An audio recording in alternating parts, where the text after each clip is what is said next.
مرتبہ مولا کائنات نے حسن مجتبیٰ کو بلا کر حسن مجتبیٰ سے کہا، شہزادہ حسن یہ بتا کہ آج ماہ رمضان کی کیا تاریخ ہے؟ ہاں زادرو، 40 ہجری کا ماہ رمضان سعادات کے گھر میں بڑے ہی مصائب آئے ہیں زادرو۔ جب شہزادے حسن نے کہا نا کہ بابا آج 18 رمضان ہے، لیکن 40 ہجری کا ماہ رمضان ہر روز امام اپنا کسی نہ کسی اولاد کے ہاں روزہ افطار کرتے تھے۔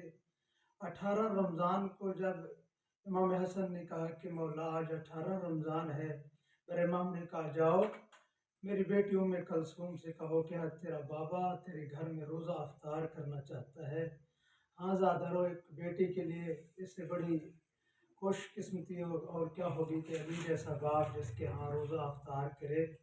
ہاں زادرو، ایک مرتبہ علی نے روزہ افطار کرنا تھا اور بیٹی نے محبت میں جب جو کی روٹی اور نمک اور دودھ کا پیالہ سامنے رکھا، مولا کائنات نے کہا ام کلثوم کہ تو اپنے باپ کے مزاج کو نہیں جانتی کہ تیرے باپ نے کبھی 3 چیزوں سے روزہ افطار نہیں کیا۔ ہاں زادرو، ایک مرتبہ مولا نے کہا بیٹا جہاں سے ایک چیز کو اٹھا لو۔ جناب ام کلثوم کہتے ہیں کہ میں نے ارادہ کیا کہ نمک کو اٹھاؤں، میرے بابا نے کہا بیٹا یہ دودھ کو اٹھا لو۔ ہاں زادرو، ایک مرتبہ دودھ ام کلثوم نے اٹھایا، میرے امام نے روزہ افطار کیا۔ ام کلثوم خود روایت کرتی ہیں کہ جب رات چھا گئی میں ساری رات اپنے بابا کو دیکھتی رہی، کبھی میرے بابا مصلی عبادت پہ آتے ہیں اور کبھی صحن میں آ جاتے ہیں اور آسمان کی طرف چہرہ کر کے میرے بابا کہتے ہیں کہ یہ وہ رات ہے کہ جس رات کا مجھ سے وعدہ کیا گیا تھا۔ ہاں، اور اسی طرح اِنَّا لِلَّهِ وَإِنَّا إِلَيْهِ راجعون کا یہ جملہ کہہ رہے ہیں۔ چلتے چلتے ام کلثوم بابا کے پاس رو کے کہتی ہے بابا یہ جو جملہ آپ کہہ رہے ہیں، یہ جو کلمات آپ پڑھ رہے ہیں بابا، یہ تو اس وقت پڑھے جاتے ہیں جب کوئی دنیا سے چلا جاتا ہے۔ میرے امام نے اپنی بیٹی کو تسلی دی اور ام کلثوم کہتی ہیں ساری رات میرے بابا اسی طرح کبھی مصلی عبادت پہ آتے، کبھی صحن میں آ جاتے اور اسی طرح آسمان کی طرف چہرہ کر کے یہی کلمات کہتے رہے۔ ہاں زادرو، ایک وہ وقت بھی آیا میرے امام نے آخری سحری کیا زادرو۔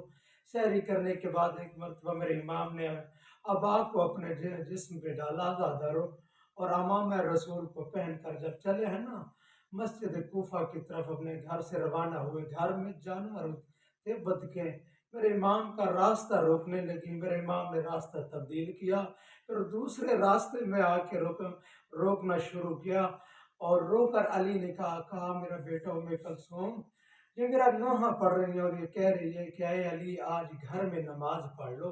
بس زادرو، مختصر کرو، چلے ہیں مولا کائنات مسجد کوفہ کے دروازے پہ پہنچے اور سوئے ہوئے لوگوں کو علی نے جگایا اور جگا کر کہا کہ اٹھو نماز کا وقت ہو گیا ہے۔ میں کہوں گا شیو، جو علی اپنے قاتل کو بھی بے نمازی پسند نہیں کرتا وہ اپنے چاہنے والے کو کیسے پسند کرے گا؟ زادرو، ایک مرتبہ میرے امام گلدستہ اذان پہ آئے، میرے امام نے آذان دینا شروع کیا زادرو، پہلا جملہ میرے امام نے کہا اللہ اکبر، اور علی کی اذان میں اتنا درد تھا زادرو، کلثوم نے جناب زینب نے ام کلثوم کو اٹھایا، رو کر کہا ام کلثوم آج بابا کی اذان سنو، مجھے ایسا لگتا ہے کہ آج بابا رو رہے ہیں۔ زادرو، کوفہ کی ہر ماں نے اپنے بچوں کو اٹھایا اور اٹھا کر کہا بیٹا آج علی کی اذان سنو نا، آج ایسا لگتا ہے کہ علی اذان میں رو رہے ہیں۔ بس زادرو، اذان کا ختم ہونا تھا، مصلی عبادت پر علی کا آنا تھا زادرو، صف بننے لگی زادرو نمازیوں کی، اب علی نے نماز پڑھانا شروع کیا زادرو، علی نے تکبیرۃ الاحرام کیا، علی نے قیام کیا، علی نے رکوع کیا۔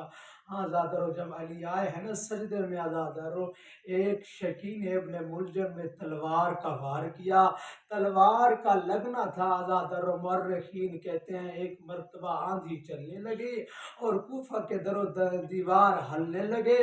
ہاں زادرو، اسی طرح علماء اور مورخین لکھتے ہیں کہ جبرائیل نے ایک مرتبہ نوحہ پڑھنا شروع کیا، قد قتل امیر المومنین وہ لوگوں مومنوں کا امیر مارا گیا۔ حضرت جبرائیل یہی نوحہ پڑھ رہا تھا کہ ہدایت کے چراغ بجھ گیا ہے اور مومنوں کا امیر مارا گیا ہے۔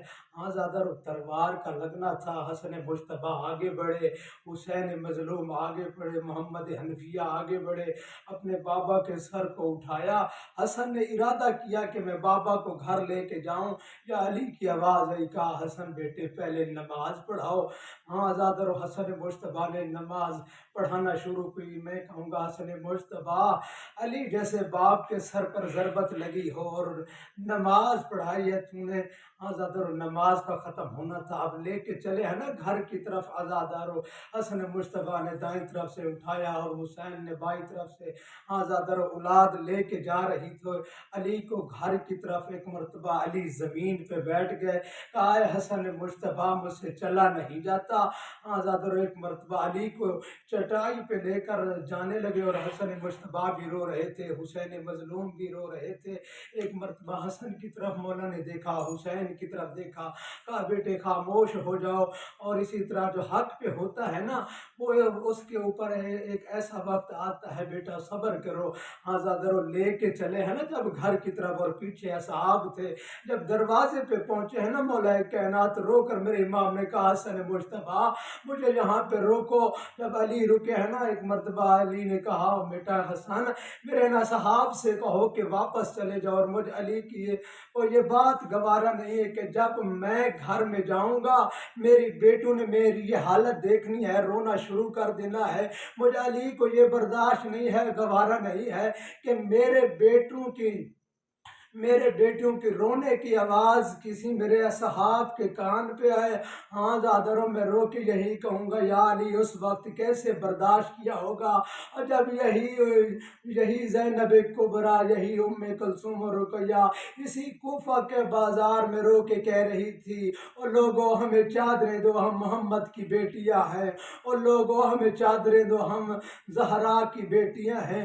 یہی کوفہ کے بازار میں خطبے دے رہی تھی زینب کبریٰ۔ اجرکم اللہ اعلیٰ۔